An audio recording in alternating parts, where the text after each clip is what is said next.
بعذاب واقع۔ نبی صلی اللہ علیہ وسلم کے پاس ایک کافر اور مشرک آیا۔ یہ باہر کے لوگ بیٹھے ہوئے، ان کے لیے کوئی ترجمان نہیں ہے، بیچارے کینیا سے جماعت آئی ہوئی ہے۔ یہ کہہ رہے تھے کوئی ہمیں ٹرانسلیٹر دے دیں، شوق سے سن رہے ہیں یہ، لیکن ان کے پلے کچھ بھی نہیں پڑ رہا۔ اور آپ یہ دیکھو، پشاور اور کینیا کی جماعت کو اکٹھا کیا ہوا ہے، دونوں کے کلر میں کتنا فرق ہے بھائی۔ ایک طرف پشاور ہے، بالکل یہ دیکھو پشاور کے ہیں، بالکل وائٹ، دوسری طرف کینیا کے لوگ ہیں۔ اس سے پتہ چلتا ہے کہ صرف مذہب ایک ایسی چیز ہے جو ہر طبقے، ہر نسل اور ہر قوم کے لوگوں کو آپس میں جمع کر سکتا ہے۔ سمجھتے ہو گے نہیں سمجھتے؟ دنیا میں مذہب واحد وہ دعوت ہے، وہ نعرہ ہے جو ہر طبقے کو جمع کر سکتا ہے، باقی کسی کے پاس کوئی نعرہ نہیں ہے۔ اسلام جب دنیا میں آیا نا تو عربوں کو عربیت پہ بڑا فخر تھا، انہوں نے غیر عربی کا نام عجمی رکھا ہوا تھا۔ عجمی، عجمی پتہ ہے کسے کہتے ہیں؟ گونگے کو، جانوروں کو کہتے ہیں، جانور۔ جانور چونکہ بولنا نہیں آتا نا ان کو، تو عربی لوگ غیر عربی کو سب کہتے تھے یہ گونگے ہیں، ان میں بلاغت نہیں ہے، فصاحت نہیں ہے۔ نام بھی کیسا توہین آمیز رکھا ہوا تھا، اور فخر اتنا تھا، اتنا ان کو اپنے اوپر تکبر۔ تو اللہ تعالیٰ نے اس قوم میں جب پیغمبر بھیجے تو پیغمبر نے یہ نعرہ لگایا، لا فضل لعربی علی عجمی ولا لعجمی علی عربی۔ آج کے بعد کسی عربی کو کسی عجمی پہ کوئی فضیلت نہیں، اور کسی عجمی کو کسی عربی پہ کوئی فضیلت نہیں۔ اچھا، آپ کو پتہ ہے کہ قوم پرستی کے خلاف باتیں کرنے والے بھی بہت ملتے ہیں، لیکن ہوتے وہ بھی قوم پرستی ہیں۔ یہ اچھا ہو گیا آج یہ ٹاپک آ گیا، کیونکہ نا ابھی یوٹیوب پہ، فیس بک پہ اور انسٹاگرام پہ اور ٹک ٹاک پہ قوم پرستی بہت پھیلائی جا رہی ہے۔ کوئی آ جائے گا کہ ہم پنجابی ہیں، ہم پنجابی، کوئی آئے گا ہم پٹھان ہیں، کوئی آئے گا ہم سندھی ہیں۔ قوم پرستی کا جو نعرہ ہے نا، اس میں اٹریکشن بہت ہے۔ کچھ گدھے فوراً آپ کے ساتھ اکٹھے ہو جائیں گے، ہم مہاجر ہیں، ہم پنجابی ہیں، تو کچھ گدھے ہر دور میں ہوتے ہیں۔ جیسے ہی یہ نعرہ لگتا ہے کہ ہم پٹھان ہیں، ہم پنجابی ہیں، ہم مہاجر ہیں، تو کچھ گدھے فوراً آپ کے ساتھ اس نعرے کو دیکھ کر مل جاتے ہیں، چاہے اس کے پیچھے اس قوم کا کہ فائدے والی تحریک ہو بھی کہ نہیں ہو، نعرہ لگا دو بس کافی ہے۔ عین ممکن ہے جو یہ نعرہ لگا رہا ہو کہ ہم پنجابی ہیں، وہ پنجابیوں کا بیڑا غرق کرنے کے لیے یہ نعرہ لگا رہا ہو۔ عین ممکن ہے جو یہ نعرہ لگا رہا ہو کہ ہم پٹھان ہیں، اس کا مقصد پٹھانوں کا بیڑا غرق کرنا ہو۔ عین ممکن ہے جو یہ نعرہ لگا رہا ہو کہ ہم مہاجر ہیں، آ جاؤ، عین ممکن ہے مہاجروں کا بیڑا غرق ہونے والا ہو۔ اور اب تک تو یہی ہوتا رہا ہے نا۔ لیکن میں آپ کو بتا دوں، شیطان اتنا ہوشیار ہے نا، جب بھی دوبارہ بھی یہ نعرہ لگا نا، ہم پٹھان ہیں، ہم مہاجر ہیں، ہم پنجابی ہیں، ہم سرائکی ہیں، سارے لوگ اکٹھے، قوم پرستی نعرہ ایسا ہے۔ یعلمون ظاہرا من الحیات الدنیا، قرآن کہتے ہیں یہ دنیا کے ظاہر کو جانتے ہیں۔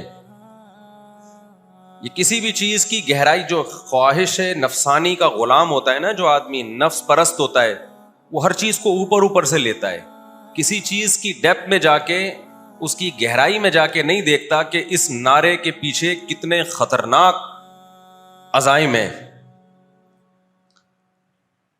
آپ کو پتہ ہے قوم پرستی کا نعرہ ایک ایسا ہے جس کی کوئی بریک ہی نہیں ہے۔ مثال کے طور پر دو آدمیوں نے دوڑ لگانا شروع کی،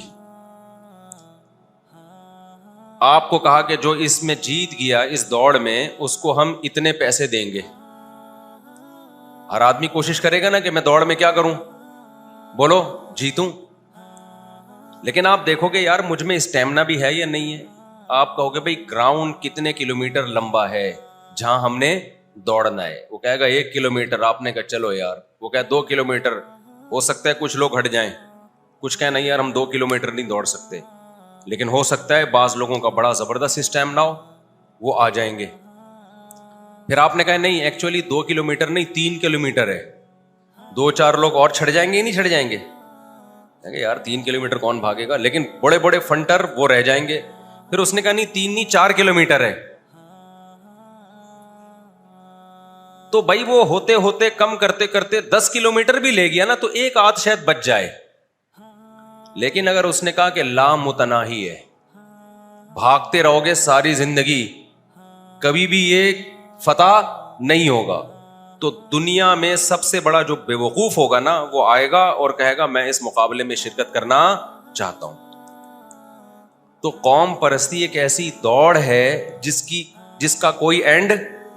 مثال کے طور پر آپ نے نعرہ لگا دیا ہم پٹھان ہیں, تو جب آپ اس نعرے میں کامیاب ہو گئے, یہ نعرہ لگا دیا ہم پنجابی ہیں, تو سارے پنجاب والے جمع ہو گئے اور ایک الگ ملک بنا لیا, وطن بنا لیا, یا کوئی صوبہ بنا لیا فرض کرو, تو آپ کا کیا خیال ہے سارا پنجاب کیا ایک قوم ہے بھائی؟ پنجابیوں میں آگے 20 قومیں ہیں, یہ راجپوت ہیں, یہ شیخ ہیں, یہ فلاں ہیں, یہ ڈمکانا ہیں. تھوڑے دنوں کے بعد راجپوت کھڑے ہو جائیں گے, ہم راجپوت ہیں, جو پنجابی غیر راجپوت ہے ہم اس کو نہیں مانتے. ٹوٹتے چلے جائیں گے. مہاجروں میں دیکھ لو, بہاری الگ ہیں اور دہلی کے یو پی کے الگ ہیں, بولنے کا اسٹائل میں فرق ہے. ہم یو پی کے, ہم جب دہلی والوں سے ملتے ہیں ہمیں پتہ چل جاتا ہے کہ اس کی اردو کہاں کی ہے. حیدرآبادی اپن بریانی کھانے چلے, بولتے ہیں کہ نہیں بولتے؟ ارے اپن ابھی دیکھو مجھے لگ رہا ہے حیدرآبادی ہے یہ, تو گٹکا کھاتے ہیں نا اپن گٹکا کھا کے آتے ہیں. جو یو پی کے ہیں وہ تو ہم لوگ تو اپن نہیں بولتے. آپ نے دیکھا کچھ لوگ ہے کو ہے بولتے ہیں, کیا پکا ہے, اردو اسپیکنگ میں. ایسے ہماری گلی میں صاحب ہیں, وہ کہتے ہیں صاحب وہ بریانی پکی ہے, وہ کہتے ہیں بریانی پکی ہے, ہم کہتے ہیں ہے نہیں بھائی ہے, کہتے نہیں پکی ہے. تو اتنے لہجے ہیں کہ آپ اگر اردو کے نام پہ ڈیوائڈ کرنا شروع کر دیں تو پھر بہاریوں کہیں گے ہمیں الگ صوبہ چاہیے بھائی ہمیں, اور جو دہلی والے ہیں وہ کہیں گے بھائی ہمیں الگ چاہیے. اور سب کے تہذیبیں بھی الگ الگ ہیں, فرق ہے. دہلی والے اور ٹائپ کے ہوتے ہیں, یو پی والے اور ٹائپ کے ہوتے ہیں, اور بہاری اور ٹائپ کے ہوتے ہیں. تو قوم پشتو پٹھانوں میں تو اتنی قومیں ہیں, کوئٹہ کی پشتو الگ ہے, پشاور کی پشتو الگ ہے, باجوڑ کی الگ ہے, وزیرستان کی الگ ہے. تو اگر پشتو کے نام پہ توڑنا شروع کیا تو پٹھان تو بڑی قوم ہے, اس میں پھر 20 قومیں نکلنا, وہ وہاں کھڑے ہو جائیں گے, وہ کہیں گے ہم کوئٹہ والوں کو نہیں مانتے. میں نے کوئٹہ میں رہا ہوں نا, تو وہاں کی پشتو تھوڑی بہت سیکھی ہے. اب میں جب پشاور میں جا کے میں نے وہ بولا تو ان کی سمجھ میں ہی نہیں آ رہی. میں نے کہا دغت مغت ہونے دی کڑے, انہوں نے کہا دغت کیا ہوتا ہے بھائی, انڈی والا ان کھا دے, انہوں نے کہا انڈی والا ان کیا ہوتا ہے, اور لگیت دے, انہوں نے کہا اور لگیت کیا ہوتا ہے. تو ہو سکتا ہے میں ہی غلط بول رہا ہوں, لیکن ہر جگہ کی پشتو الگ ہے. تو یہ ایک ایسی دوڑ ہے نا جس میں بھاگتے رہو گے, اینڈ آنے والا. آپ تو یہ سمجھ رہے ہوتے ہیں ہم نے قوم پرستی کا نعرہ لگایا تو کچھ لوگ اکٹھے. بھائی جب یہ اکٹھے ہوں گے نا کسی بھی نام پہ, اس کے بعد پھر یہ قوم مزید ٹوٹے گی, اور میں نے دیکھا ٹوٹتے ہوئے. قوم پرستی کے نام پہ کچھ قوموں نے تحریکیں چلائیں, جب وہ کامیاب ہوئی ہے نا تو انہی کے اندر پھوٹ پڑی ہے. انہوں نے کہا اصل میں ہم اس قوم میں فلاں لوگوں کو زیادہ آگے لایا جا رہا ہے اور فلاں لوگوں کو پیچھے کیا جائے. میں فرضی مثالیں دیتا ہوں نا, اوریجنل دوں گا تو پھر وہ ایک پڈا نہ کھڑا ہو جائے. مثال کے طور پر پنجابیوں نے تحریک چلائی کہ ہم پنجابی ہیں, سارے پنجابی بولنے والے اکٹھے ہو جاؤ, اکٹھے ہو گئے جی سارے کے سارے. حالانکہ اکٹھے ہونا چاہیے تھا, لیکن انہوں نے کہا اکٹھے اردو کا لفظ ہے تو ہم اکٹھے ہوں گے, اکٹھے صحیح نہیں ہوں گے, اکٹھے ہو گئے سارے کے سارے. اب اکٹھے ہونے کے بعد جب سیٹیں بانٹنے کا وقت آئے گا تو راجپوت کھڑے ہوں گے, یار یہ ساری سیٹیں تو ارائیں لے گئے, راجپوتوں کو تو کچھ بھی ملا ہی نہیں ہے. پھر وہ ارائیوں کی بھی 2 قسمیں ہوتی ہیں, سنائیں, ارائیوں کی بھی 2 قسمیں ہوتی ہیں. ضیاء الحق بھی ارائی تھا نا, معلوم نہیں, کچھ بھی نہیں پتا. کل اگلے بیان میں پوچھ کے آنا, ابو سے پوچھ کے آنا, ٹھیک ہے. تو ملک ہوتے ہیں, آوان ہوتے ہیں, بٹ ہوتے ہیں, جٹ ہوتے ہیں, 20 قسم کی, گجر ہوتے ہیں. تو اتنی قومیں میرے بھائی انتہا ہونے والی نہیں ہے. تو عربوں سے پہلے جب اسلام دنیا میں آئے نا، اس سے پہلے یہی ہوتا تھا، اور آج بھی یہی ہوتا ہے. یہ نہیں کہ آج ختم ہو گیا، آج بھی قوم پرستی کا نعرہ لگاؤ فوراً منجن بگے گا آپ کا. کوئی بھی کھڑا ہو جائے نا، میں پٹھانوں کو جمع کر رہا ہوں، میں پنجابیوں کو جمع کر رہا ہوں، میں مہاجروں کو جمع کر رہا ہوں، تو دیکھو نتیجہ کیا نکلے گا. کیسے کیسے حالات خراب ہوئے کراچی میں ماضی میں، یہ تو قوم پرستی کے نعروں کی بیس پہ ہوئے نا. اور یہ ذہن میں رکھو، یہ جو تمہارے سیاسی لیڈر تمہیں قوم پرستی کی بیس پہ آگے لاتے ہیں نا، یہ بڑے ہوشیار ہوتے ہیں. یہ تمہیں لڑوا کے خود ایک دوسرے کی جھوٹی چائے پی رہے ہوتے ہیں. یہ اپنے ماتحتوں کو لڑاتے ہیں اور خود کبھی نہیں لڑتے. خود ان کے مذاکرات ایک دوسرے کو ہار پہنا رہے ہیں، خفیہ مجلسیں ہو رہی ہیں.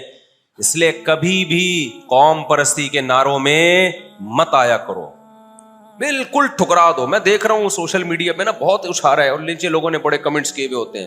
ایک کام تو یہ، دوسرا کام یہ، اپنی قوم کی اپنے منہ سے کبھی تعریف نہ کرو دوسری قوم والے کے سامنے، اس سے قوم پرستی پھیلتی ہے. دوسرا آپ کی قوم کی تعریف کرے، اچھا لگتا ہے، وہ حقیقی تعریف ہوتی ہے. آپ نہ کرو کہ ہم ایسے ہیں. میں ایک شعر پڑھتا ہوں نا، آئینے ہم کو دیکھ کے شرماؤ تو شرمانے کی داد بھی دیں. آئینے میں دیکھ کے خود کو شرمانے سے کیا ہوگا. کچھ چیزیں ایسی ہیں جو، یہ بات تو ثابت ہو گئی نا قوم پرستی غلط ہے، یا ابھی یہی کلیئر نہیں ہوا؟ غلط ہے نا قوم پرستی. مظلوم کا ساتھ ہم نے دینا ہے، چاہے ہماری قوم کا ہو یا ہماری قوم کا نہ ہو. اور دوسرا، اپنی قوم سے محبت ہونا یہ غلط نہیں ہے، یہ تو نیچرل ہے بھائی، یہ تو فطری چیز ہے. جب بھی انسان دنیا میں کہیں جاتا ہے، اپنی زبان کا آدمی ملتا ہے، بڑا دل باغ باغ ہو جاتا ہے، خوشی ہوتی ہے. یہ خوشی نیچرل ہے. یہ تو سینے میں دل ہوگا تو محبت ہوگی، تو جو بھی رشتہ ہوگا اس رشتے کی وجہ سے دل مائل بھی ہوگا. تو یہ غلط چیز نہیں ہے، اس میں کوئی برائی نہیں ہے. ہم دیکھتے ہیں نا، ہم کسی ملک میں جاتے ہیں، کوئی پاکستانی مل جائے ہمیں، ارے بھائی یہ پاکستانی آیا ہوا ہے تو مدد کرتا ہے، وہ آپ کو سپورٹ کرتا ہے، یہ ایک نیچرل ہے. یا ہمارے یہاں کوئی آ جائے، ہم تو نہیں کرتے پاکستانی ہونے کے ناطے، ٹھیک ہے، پاکستانی جو ہے نا وہ نہیں کرے گا کوئی بھی آ جائے باہر سے. لیکن ہم باہر جاتے ہیں تو تھوڑی سی ہمیں غیرت پیدا ہو جاتی ہے، اپنے لوگ ملتے ہیں تو انسان کو خوشی ہوتی ہے. تو یہ غلط نہیں ہے. غلط یہ کہ ظلم میں اپنی قوم کا ساتھ دینا. نبی صلی اللہ علیہ وسلم نے فرمایا، انہا منتنا، قوم پرستی کا جو نعرہ ہے وہ بدبودار ہے. وہ کیا نعرہ ہے؟ بدبودار. تو یہ پہلے تو اچھی طرح دماغ میں بٹھا لیں کہ یہ بہت، دیکھو قوموں کی بیس پر نا ہمارا ایسا بیڑا غرق ہوا ہے. خلافت عثمانیہ کتنی بڑی قوم تھی، اس قوم اس حیثیت سے میں کہہ رہا ہوں کہ کتنی بڑی اس کی حکومت تھی. اس وقت نہ اسرائیل کا مسئلہ کھڑا ہوا تھا، نہ بوسنیا کا مسئلہ تھا، اور نہ یہ دنیا میں جو جنگ عراق تباہ ہوا، نہ شام میں تحریکیں کھڑی ہوئیں، نہ شام کا بیڑا غرق ہوا. سکون، اطمینان. انگریز کو پتا تھا کہ یہ اسلامی خلافت ہے، کئی ممالک اس کے کنٹرول میں. اب اس کے خلاف اگر ہم اسلام کا نام لے کے کھڑے ہوں گے تو کوئی کھڑا نہیں ہوگا. کوئی اسلامی ریاست کے خلاف کھڑا ہوگا کیا؟ بلکہ حدیثوں میں ہے کہ بغاوت حرام ہے، خلیفہ کے خلاف بغاوت کیا ہے؟ حرام.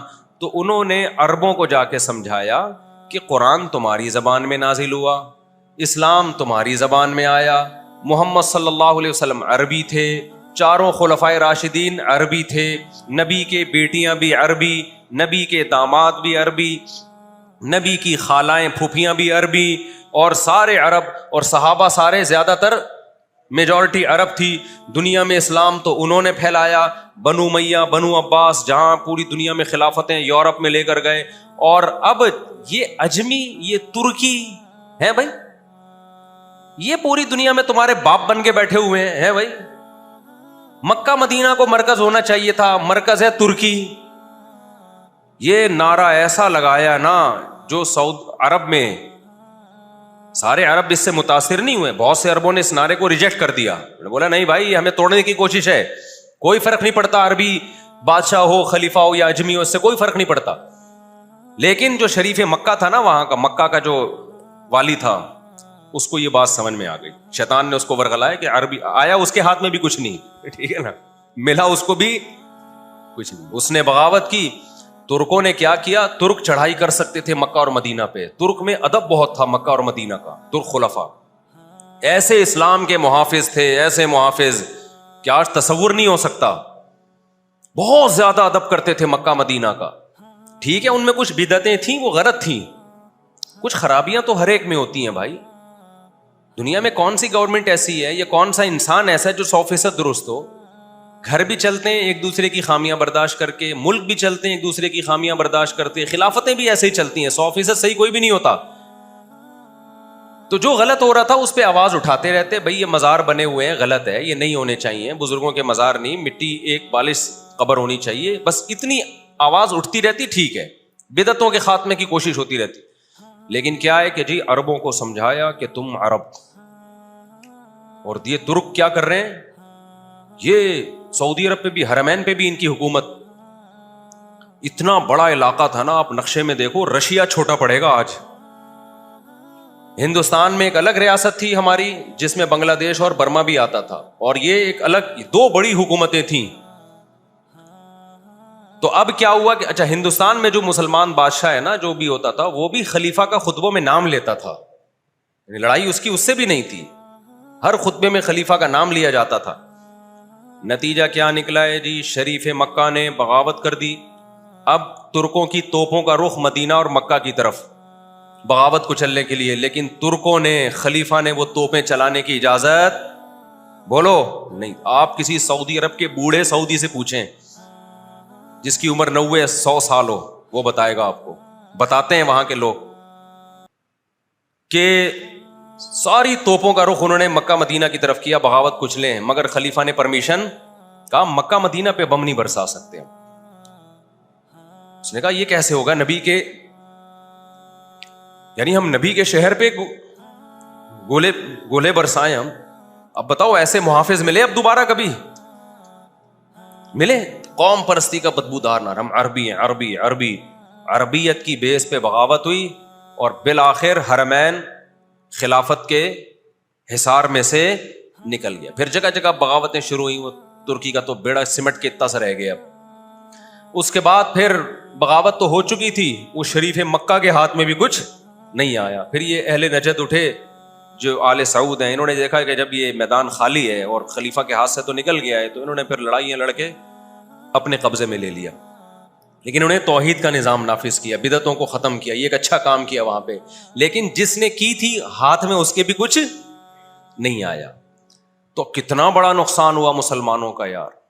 آج اگر وہ خلافت ہوتی تو آپ بتاؤ, پہلے بات تو ہندوستان میں بر صغیر میں انگریز اتنا کنٹرول نہیں کر پاتا. اس کو پتا تھا پیچھے ان کا باپ کھڑا ہوا ہے, ٹھیک ہے نا, دیکھنے کے لیے. ان کے پاس بحری جہاز تھے, ان کے پاس کیا کچھ تھا, لیکن قوم پرستی کے نعرے نے ایسا تباہ کیا کہ یا تو عربی کی خلافت آ جاتی نا, وہ بھی نہیں آئی, وہ بھی نہیں آئی, بالکل ہی گئے ہم. اب ٹکڑوں کی شکل میں چھوٹے چھوٹے, ایک جزیرے عرب میں بھی ایک گورنمنٹ نہیں ہے. ایک جزیرے عرب بھی کتنے ملکوں میں تقسیم ہوا ہوا ہے, کتنے سارے ٹکڑوں میں بٹ چکا ہے. اسرائیل کے ارد گرد آپ دیکھ لیں کتنے سارے عرب کنٹریز ہیں, سارے عرب ہیں, سب کی بولی ایک جیسی, سب میں الگ الگ حکومتیں چل رہی ہیں. تو یہ بندر بانٹ ہوئی ہے. اس لیے قوم پرستی کا نعرہ